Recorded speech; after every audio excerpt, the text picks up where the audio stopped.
ભગવાનના દંડને યોગ્ય ગણ્યો. નાગપત્નીઓ સમજી ગઈ કે એક એક ફણાને નાથી છે ને બરાબર છે, પણ અમે નસીબદાર છીએ કે જેના ચરણારવિંદ માટે દેવતાઓ તરસે છે, ઋષિઓ તપ કરે છે, એ ચરણારવિંદની છાપ આજે અમારા નાગ ઉપર પ્રભુએ ફણા ઉપર પધરાવી. આનાથી વધુ કૃપા કોના ઉપર હોય? ક્રોધ કરતાં પણ કૃપા થઈ ગઈ. જો ઘણીવાર સાપ પણ વરદાનમાં ફેરવાઈ જાય. અહીંયા એવું જ થયું. દુષ્ટ નાગને પણ ચરણરજ સ્પર્શ મળ્યો. પ્રાણ રૂપે પતિ માગ્યા. પ્રભુએ લાત મારીને ફેંક્યો. કોને? નાગને. નાગે સ્તુતિ કરી.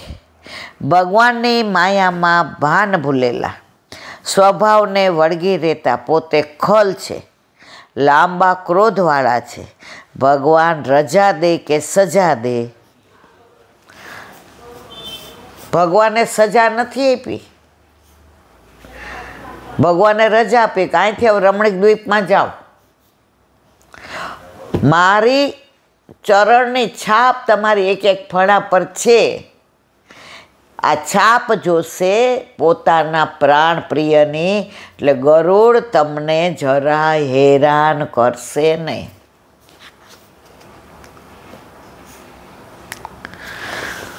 હમણાં 2-2.5 વર્ષ પહેલાં એક છોકરો આવ્યો હતો, એટલે એ કે ઈલાંટી મને સવારે તિલક કરું, પછી સેવાને પહોંચી લે ને મમ્મી એટલે ધોઈ નાખો. મેં તો કેમ? એ કે તમારા મોઢે હાવ સાચી વાત કરો. મિટિંગો થતી હોય ને એમાં અમે કેટલોય પ્રપંચ કરતા, કેટલુંય ખોટું બોલતા હોઈએ. તો આ તિલક કર્યું હોય છે ને ત્યારે થોડુંક મનમાં એમ થાય કે સારું આ જે ખોટું કરવાનું કહે છે એ બરાબર છે. એટલે કે આ તિલકનો એવો પ્રભાવ છે. મેં કીધું તો તારે કરી જ જવાય, તને ખોટું કરવાનું હોઈએ ને આ તિલક. પછી એ કહે કે પૈસાવાળું થવું છું મારે. તો મેં તિલક હશે ને ખોટું નહીં કરે તો પૈસાવાળું નહીં થાય એવું? મને કે ટ્રાય કરી જો. પછી ગયો, મને મારે કેવું થાય, ફોન નંબર બિચારા બધાએ આપીને જાય. પણ એક તો આ કાનની તકલીફ, અને અડધું તો મને શોધતાય ન આવડે. કોઈનો આવે તો કરતા આવડે, અરે લેતા અને કરતા, આના સિવાય કાંઈ ન આવડે. તો તિલકનો પ્રભાવ એવો છે. તમે બહાર જાઓ તો વિચાર તો કરો જ કે આ તિલક કોઈ જુએ. તમે નોનવેજની લારીએ ન ઊભા રહ્યો, તમે દારૂના અડ્ડામાં ન જાઓ, તમે ખોટું જે શબ્દ ન વપરાવો ત્યાં ન જાઓ. તમને તિલકની સેહ શરમ મળે. ભગવાન રજા દે કે સજા દે? ભગવાને સપરિવાર તેને કાઢ્યો. જો એકલો નહીં, પોતાના ચરણચીર મસ્તકે હોવાથી ગરુડ હવે તને મારશે નહીં. જુઓ, આ પ્રભુએ કૃપા કરી કે દંડ આપ્યો? કૃપા કરી. તેમ વચન દીધું અને યમુનાજીને નિર્વિષ કર્યા, વિષ વિનાના કર્યા. આજે સારસ્વત કલ્પમાં ઠાકોરજીએ યમુનાજીને વિષ વિનાના કર્યા. અત્યારે પાછા યમુનાજીને વિષવાળા કરી દીધા, આ કેમિકલના પાણી છોડીને, ગંદકી છોડીને. શેના માટે? પૈસા માટે. કાળિયા નાગને પૈસા માટે નહોતું કર્યું. અત્યારે આ પૈસા રૂપી વિષ વ્યાપી ગયું ચારે બાજુ. અત્યારે તો વરસાદ ખૂબ પડ્યો, તો અત્યારે યમુનાજી એકદમ શુદ્ધ છે. હમણાં સપ્ટેમ્બરમાં ગયા તો હા યમુનાજીને દર્શન કર્યા તો હજી એ નજરે તરે છે. અને સાપ અંદર, આ કેમિકલવાળું હોય ને ત્યારે સાપે ન દેખાય ને કાચબાઈ ન દેખાય, એમાં કશું ના દેખાય, કારણ કે કેમિકલથી બધા મરી જાય. જેમ સારસ્વત કલ્પમાં ઓલા કાળિયા સાપથી ને એના ઝેરથી ને બધા મરી જતા હતા, ઉપરવાળા નીચેવાળા. એમ અત્યારે એવી જ પરિસ્થિતિ. હવે યમુનાજી શુદ્ધ અને દર્શન કર્યા અને આરતી કરતા હતા, અને બધાના મનમાં એમ થયું કે આપણે કોનવારો કર્યો, પૂજન કર્યું. યમુનાજી તો તરત કેટલો અહીંથી આટલો મોટો સાપ સફેદ, અને વારે આમ ડોક કરીને દર્શન કરે યમુનાજીના. આમ મેં મારી જિંદગીમાં પહેલી વાર આવા દર્શન કર્યા, કારણ કે મને સાપની બીક એટલી લાગે એ હું બધાને કહું તમે જુઓ તો મને નહીં કહેવાનું, હું એટલી ફાટી પડું આજની તારીખમાં. તો એ પહેલી વાર દર્શન કર્યા અને મહેસૂસ કર્યો કે યમુનાજીનું જળ એકદમ સ્વચ્છ, પવિત્ર, કોમળ, સુંદર. સાક્ષાત યમુનાજી પ્રભુના ચતુર્પ્રિયા રૂપે બિરાજે છે. અને આપણે એ જ વિનંતી કરીએ કે હવે આ પૈસાવાળા દુષ્ટ લોકોને ક્યારેય કેમિકલ છોડવાનું મન ન થાય. અને થશે તો 2 હાથવાળો કદાચ તમને કાંઈ નહીં કરે, પણ 1000 હાથવાળા મારા યમુનાજી તો તમને છોડવાના જ નથી. શિશુપાલ જેવું છે, 99 વાર જતું કરશે, 100મી વાર સુદર્શન ચક્ર તૈયાર જ છે. પછી તમે પાછા વળી શકશો નહીં. બોલો વલ્લભાધીશ. મધુરાષ્ટક.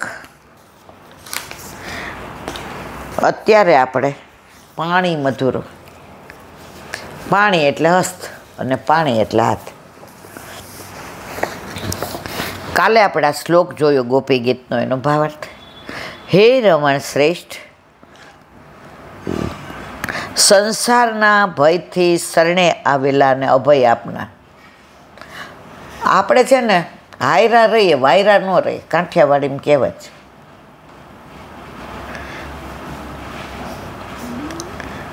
કાંઈ ના કરવાનું કામ આપણે કરવું હોય ને, અને ઘરના ના પાડે તોય આપણે કંઈ ના અમારે કરવું જ. પછી એવા પાછા પડીએ ને એટલે ઘરના કહે અમને ખબર હતી, તું હારી નહીં રહે, વારી નહીં રહે, હારી રહેશે. એટલે આપણે હારીને પ્રભુને શરણે જાય. પહેલાં બધા આપણે પ્રયત્ન કરી લઈએ, આનું આમ આનું આમ.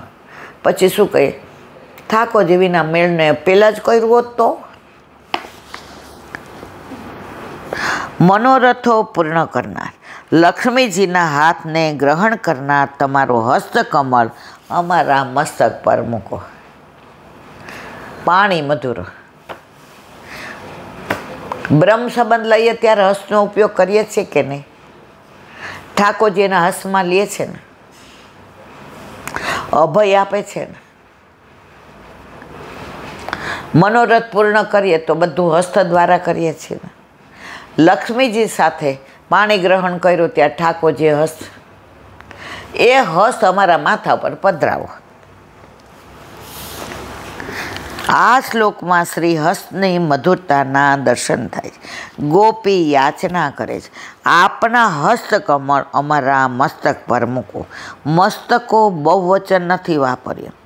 ગોપીઓ તો ઘણી છે, બધા જુદા જુદા જ, પણ પ્રભુની બાબતમાં બધા એક જ મનથી, કૃષ્ણ મનસ્કા મનથી કૃષ્ણને વરેલા છે.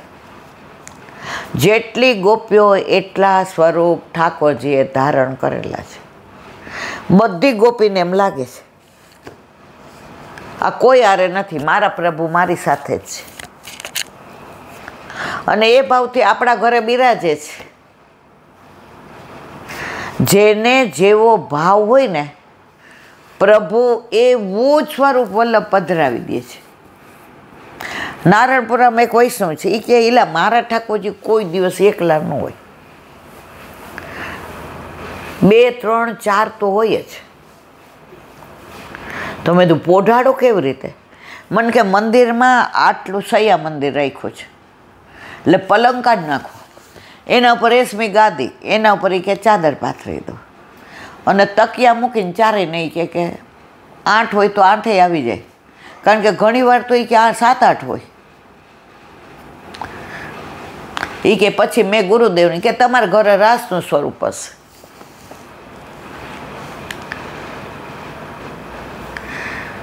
એક વૈષ્ણવ એવા ને એને 12 મહિનામાં 25 વાર વૈષ્ણવને બોલાવવા ગમે. મુઠ્ઠી મગનો મનોરથ કરે ને, પ્રસાદ લે ને, સત્સંગ કરે ને, હેંચ લે ને. એને ગોવર્ધનનાથજી હશે, એ કે તારો હાથ ઊંચો શ્રીનાથ, સૌને બોલાવો તો ઊંચો કરી હાથ. તો જે વૈષ્ણવનો જેવો ભાવ હોય ને એવું સ્વરૂપ એના ઉપર બિરાજે. પણ પ્રભુની બાબતમાં બધા એક જ મનથી, કૃષ્ણ મનસ્કા મનથી કૃષ્ણને વરેલા છે. તેથી એક જ મસ્તક કહ્યું. શ્રીહસ્તને મસ્તક પર મૂકવાનું સમજીને કહ્યું. મન મસ્તક સાથે જોડાયેલું છે, ઇન્દ્રિયો મન સાથે જોડાયેલી છે. ગોપીજનો અત્યારે અંતઃકરણથી અસ્વસ્થ છે, મનમાં મૂંઝાયેલા. કેમ? રાસમાંથી પ્રભુ અંતર ધ્યાન થઈ ગયા છે, એટલે અંતરથી મૂંઝાયેલા છે, મનથી મૂંઝાયેલા છે, ઇન્દ્રિયોથી મૂંઝાયેલા છે. માટે યાચના કરે છે કે આપનો શ્રીહસ્ત અમારા મસ્તક પર મૂકો. અહીંયા પાણી મધુરો, હસ્ત મધુરો. ઠાકોરજીના હસ્તની તો એટલી બધી અજો. હસ્તીને ધારણ કર્યો ગિરિરાજ. ગાયો ચરાવવા જાય તો ગાયોને કયા હાથથી પેલું કરે? ગોપીઓને બેડલા ચડાવે તો હસ્તનો ઉપયોગ કરે, વેણું વગાડે તો હસ્તનો ઉપયોગ કરે, વૃક્ષ પર ચડે તો હસ્તનો ઉપયોગ કરે, છાકમાં બધાને પીરસે તો હસ્તનો ઉપયોગ કરે, ગાયોને ઘાસ દેવા જાય તો હસ્તનો ઉપયોગ કરે, રાસ લે તો હસ્તનો ઉપયોગ કરે. ક્યાંય સુધી ચાલે એવો મધુરો હસ્ત અમારા ઉપર પધરાવો. ભક્તિ પોષણ. ચંદ્રાવલા,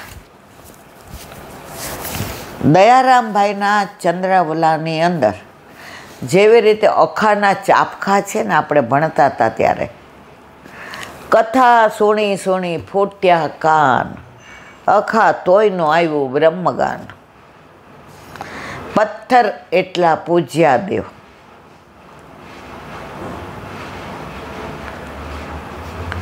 ઓલું છે ને કે માળા એવી જપી કે જપમાળાના નાકા ગયા, તો આપણે તો હતા ત્યાં ને ત્યાં જ રહ્યા. આમ માળા જ કરતા હોય. ઓલા રૂમનો પંખો ચાલુ છે, આ બારણું બંધ કર, કોક આવી જશે. આ ગેસ ચાલુ જુઓ. માળાના મણકા ફરે છે, મન ફરે છે, મન સ્થિર નથી, ખાલી મણકા ફેરવીએ છે. એમ દયારામભાઈ ઘણું બધું આપણને, પણ સમજ અને વાલે સમજ ગયે, ના સમજે વો અનાડી હે. મારા ફુવા બહુ વાતો કરતા હોય ને, પછી મારા કાકાને એમ કે મનલાલ હેમજા, મનલાલ હેમજા. મારા કાકાનું નામ મણીલાલ હતો, એટલે આમ અપપ્ર મનલાલ હેમજા. તો એક દે મારા કાકા કે આ એક મિનિટે મનલાલ, એટલે હું ચા દેવા ગઈ. પહેલાં તો ઓલા જર્મન સિલ્વરના કપ રકાબી આવતા હતા, એટલે ખાટલા ઉપર પેલા આવી ટીપોઈને ફીપોઈ નહોતી, સીધી હાથમાં લે. મારા કાકા બગડ્યા. મારા ફુવાનું નામ અમૃતલાલ હતું. અમૃતલાલ સમજ્યા એટલા બાવા થયા ને બાકી બધા સંસાર માર્યા. હે હે હે. પેલા મોઢામાં ચોકઠું નહીં, એકલા પેલા પેઢા જ. મને ત્યારે કાંઈ નહોતું સમજાણું, કાંઈ એટલે કાંઈ. પણ મારા ફુવા ખડખડાટ હસ્યા ને એટલે હું હસી. પણ મને શબ્દ મારા કાકાને યાદ રહી ગયા કે અમૃતલાલ સમજ્યા એટલા બાવા થયા અને બાકી બધા સંસાર માર્યા. એટલે આપણે સમજ્યા એટલા પ્રભુ પધરાવ્યા ને બાકી બધા સંસાર માર્યા. સમજ અને વાલે સમજ ગયે, ના સમજ એવો આપણાથી બોલાય નહીં. કાલે આપણે આ કીર્તનનો ભાવ કર્યો.